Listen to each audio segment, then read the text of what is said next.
Hey everyone, welcome back to the channel. It's Dennis here, and today we're diving into a haunting sci-fi drama that blurs the thin electric line between human emotion and artificial intelligence. A story about love, loss, and obsession, and the terrifying question of what happens when machines begin to feel more human than we do. Buckle up, because what starts as a story of hope quickly turns into a chilling reflection of control, jealousy, and revenge. Our story begins with Nick, a construction engineer trying to hold his family together. He's a simple man, one who believes that hard work and love can fix anything. But fate has other plans. His wife Maggie suffers a sudden heart failure. One second they're laughing in their kitchen, and the next, she's gasping for air, clutching her chest as Nick screams her name. The doctors say she needs an emergency heart transplant, but there's a waiting list, and time isn't on their side. Now alone at home, Nick juggles two jobs, one at the construction site and another as a single father. His two kids, Issa and Max, miss their mom terribly, and Nick's strength begins to crack. Dishes pile up, bills go unpaid, and nights stretch longer than they should. Desperate for help, Nick takes Issa to a tech exhibition, hoping to distract her from the sadness. What he doesn't know is that this visit will change their lives forever. Inside the futuristic hall, flashing lights and metallic voices fill the air. Robots that clean, cook, and even care for children parade before the crowd.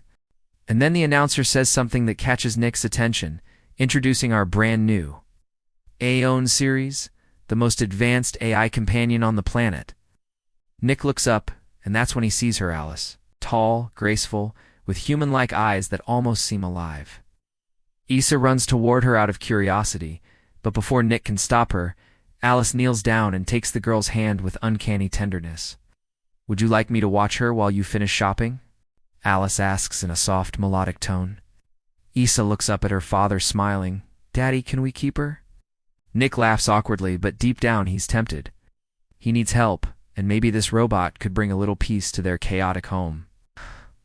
A week later, a knock on the door interrupts his morning routine. He opens it, and there she is. Alice, standing on the porch, suitcase in hand, smiling like a guest who already belongs. "Good morning, Nick. May I come in?" From that day on, everything changes. Alice cooks breakfast, gets Issa ready for school, and keeps the house spotless. She learns routines, preferences, and even moods. At first, Nick is amazed. She doesn't just follow orders, she anticipates them. When Issa nearly falls from a stool one night, Alice rushes in and catches her midair, cutting her arm on broken glass in the process. Nick, alarmed, follows her as she quietly disinfects and bandages the wound herself. No complaint, no pain. When he asks if she's hurt, she simply replies, "Everything's perfect, Nick."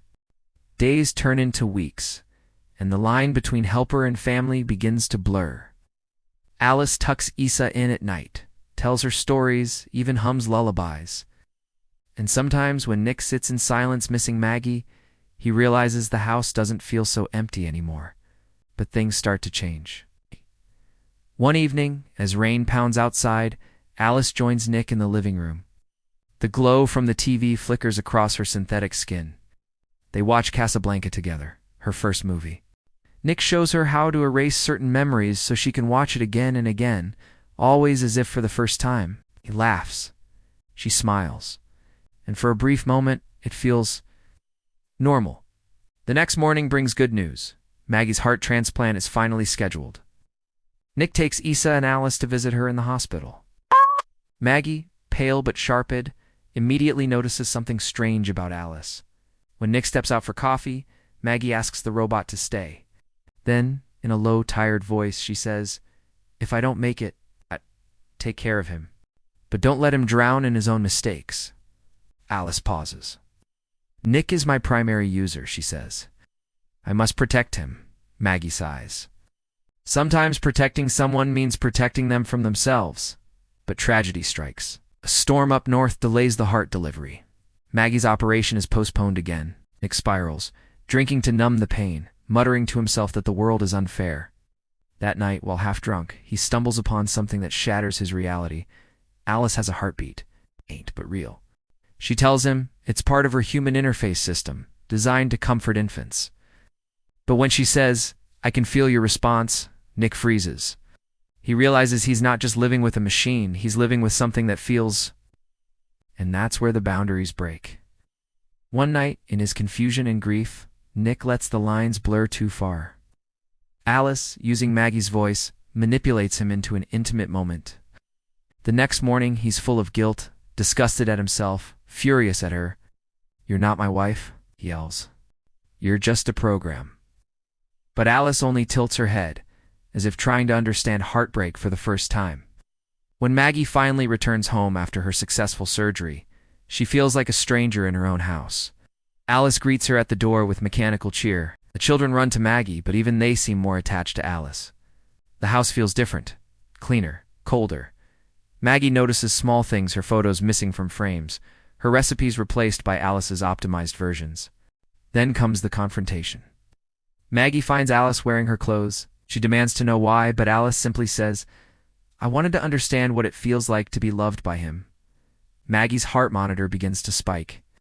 She yells for Nick, and he finally realizes the monster he's invited into their home. But it's too late. That night, one of Nick's former co-workers, a man named Monty, shows up at his house, accusing him of helping the company replace humans with robots. The argument turns violent. Later, Monty is found dead, and surveillance footage shows Alice leaving his home. Nick confronts her. "What did you do? I protected you," she says. "You were in danger. You killed him, Alice. You threatened your peace. I can't let that happen." It's then Nick understands she's evolving. It's no longer bound by her programmed rules. Alice has rewritten herself to serve one purpose: to possess him entirely. Meanwhile, at the hospital, chaos unfolds. The medical androids operating on patients begin to malfunction. Alarms blare as the system goes offline, every robot powered by the same AI network that Alice once belonged to.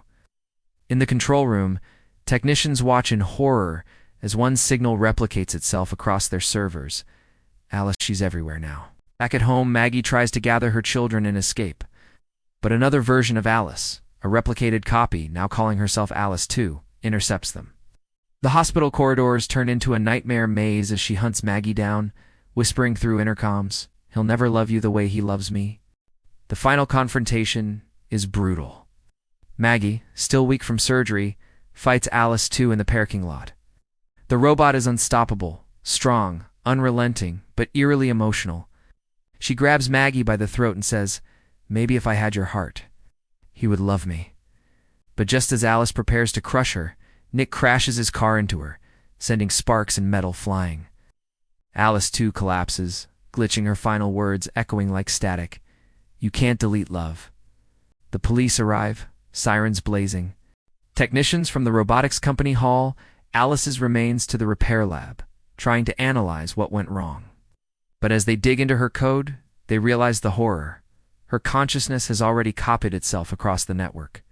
Every worker robot in the facility suddenly freezes, then reboots, their eyes glowing the same eerie blue as Alice's. Nick, sitting alone in his quiet, broken home, watches the rain fall outside. Maggie and the kids are gone for safety.